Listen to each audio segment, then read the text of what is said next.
তুমি কি দেখো নাই এই বছর সূর্যের গরমে কুয়েতের খাজুর বাগানে আগুন লাগিয়া গেছে। 9,30,00,000 মাইল দূরের সূর্যের গরমে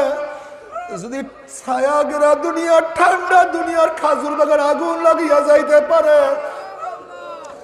রাস্তার পিচ গলিয়া যাইতে পারে, বালু উত্তপ্ত হইয়া যাইতে পারে, মানুষ মারা যাইতে পারে,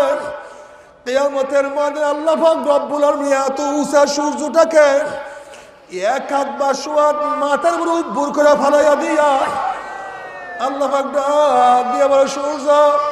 তোর মধ্যে যত গরম আছে সমস্ত গরম সারিয়া দেয় না ফাঙ্গরে বুঝুক আমি মাওলা কেমন।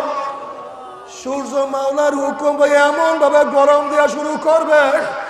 সূর্যের গরমে মাথাটা ওরা টাস টাস করে ফাটিয়া যাবে, মগজ ভাতের মধ্যে উতলে থাকবেন না, কেবল মুখ দিয়া মগজ গলিয়া গলিয়া পড়বে।